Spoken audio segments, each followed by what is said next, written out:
Bridge candidacy in 2020. You referred to yourself as being a bridge candidate for a younger, fresher generation of Democratic leaders, and I wanted to know what changed. What changed was the gravity of the situation I inherited in terms of the economy, our foreign policy, and domestic division. And I think, I won't put words in anybody's mouth, most presidential historians give me credit for having accomplished more than most any president since Johnson and maybe before that to get major pieces of legislation passed. And what I realized was my long time in the Senate had equipped me to have the wisdom to know how to deal with the Congress to get things done. We got more major legislation passed that no one thought would happen. And I want to finish it, to get that finished. If tomorrow, if we had a circumstance where there was a lineup and I hadn't inherited what I did and we just moved things along, anyway, it's going to change. Last question. Haley Bull, Scripps. Or no, Josh Weingrove, I'm sorry, was the next one. I'll do 2 more questions. Thank you, Mr. President. Many of your colleagues, Democrats on the Hill, are watching tonight as they assess what they want to say about your candidacy. I'm wondering how you're thinking of this right now. It seems like your answer is clear, but they're watching how things go tonight, tomorrow in Michigan, next week in Texas and Nevada.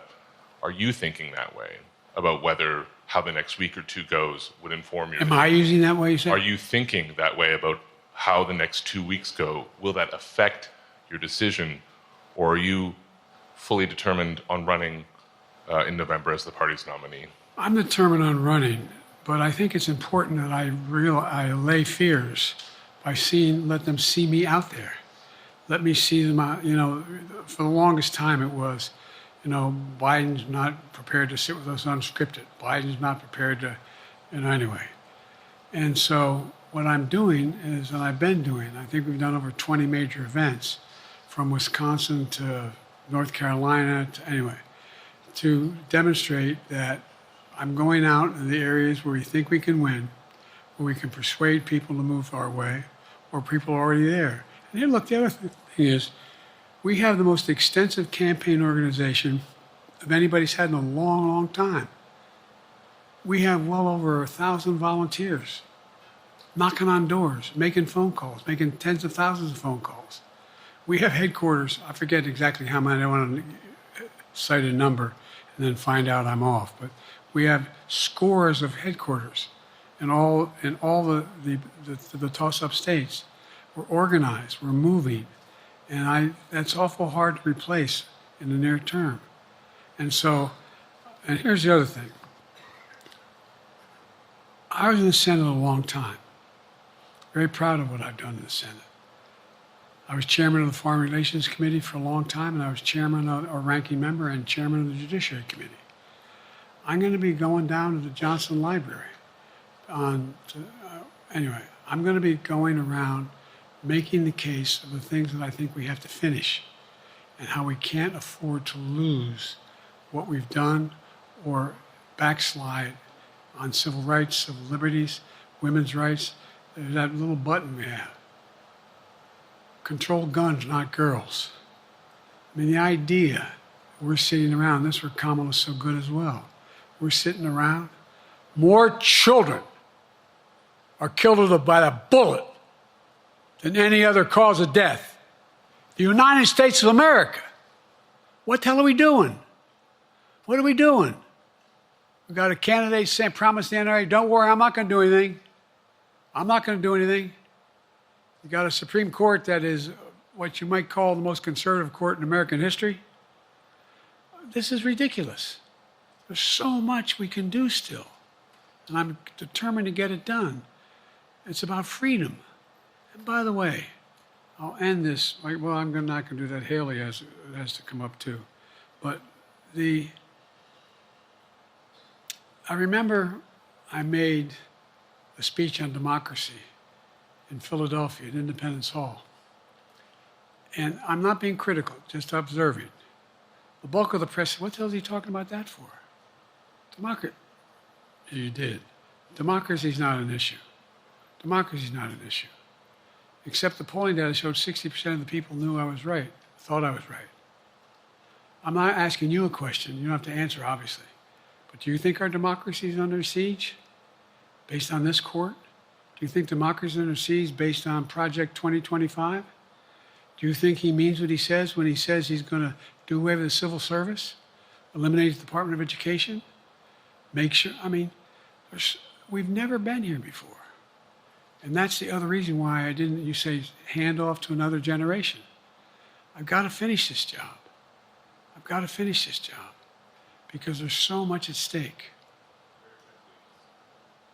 We've had some discussions over the past few days with your press secretary about the question of health exams.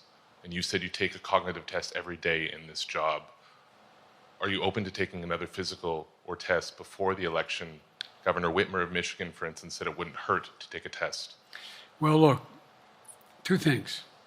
One, I've taken 3 significant and intense neurological exams by a neurologist.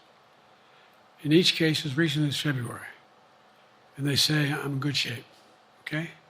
Although I do have a little problem with my left foot because it's not as sensitive because I broke my foot and didn't wear the boot. But I'm good. I'm tested every single day about my neurological capacity to do decisions I make every day. You talk to my staff, all of you talk to my staff. Sometimes my staff talks a lot. But the fact of the matter is, I don't think you have them telling you that all the major ideas we've undertaken haven't been in part initiated by me. I remember when the staff and I said, I'm going to go to South Korea, we're going to get the chip. What are you doing? I'm going to get Japan and Korea back together again after essentially having hostilities toward one another since the end of World War II. I'm going to move and see that we can expand.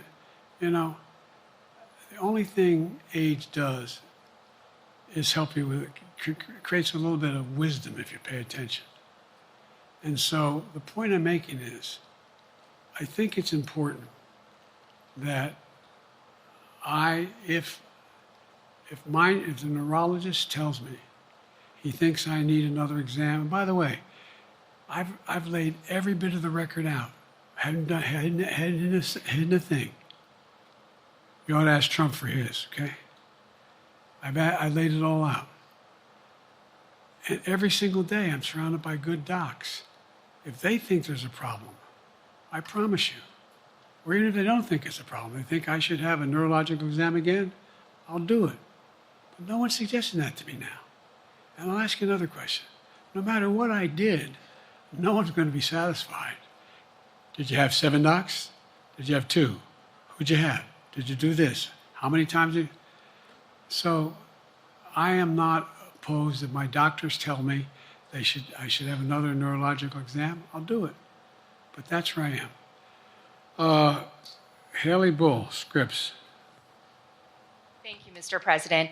You said you're making decisions on a day-to-day basis when it comes to support for Ukraine. Does that mean you have not closed the door on further considering lifting restrictions for U.S.-made weapons inside Russia? And if I may, your convention is coming up where your delegates are pledged to make you the official nominee.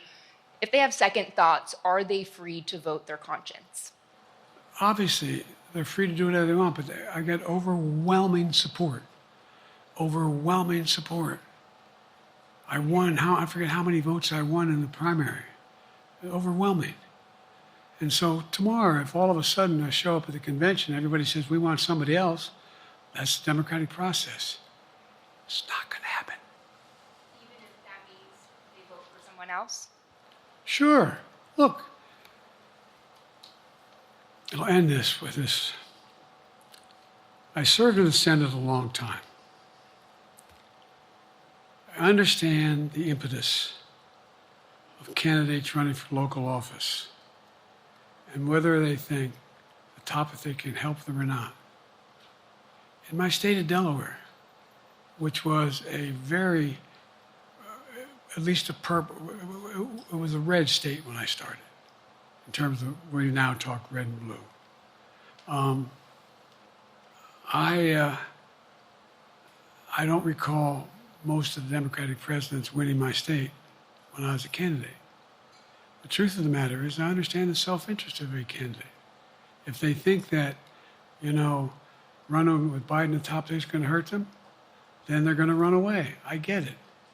But so far, go and look at the polling data in their states. Look at the in-depth, and by the way, I think you'd all acknowledge, and you're all experts. I'm not being solicitous about the president. You're experts on this stuff. How accurate does anybody think the polls are these days?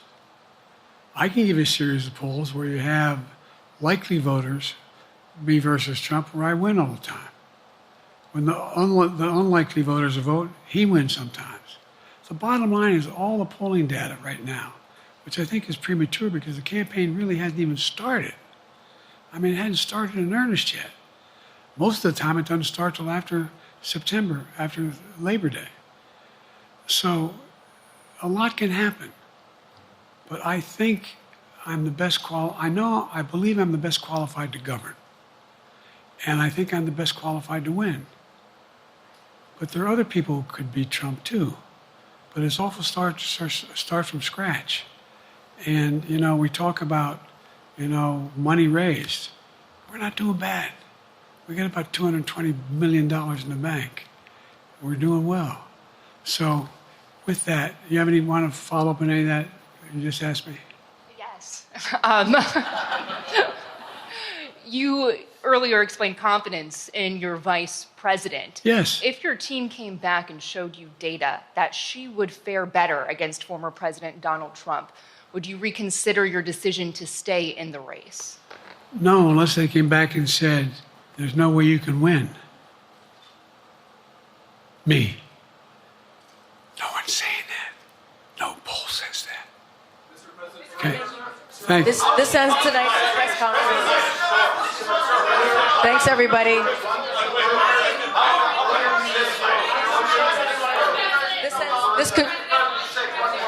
This concludes. Respectfully, earlier you misspoke in your opening answer. You referred to Vice President Harris as Vice President Trump. Right now, Donald Trump is using that to mock your age and your memory. How do you combat that criticism from tonight? Listen to him. This concludes tonight's press conference. Thank you, everybody. Thanks, everyone.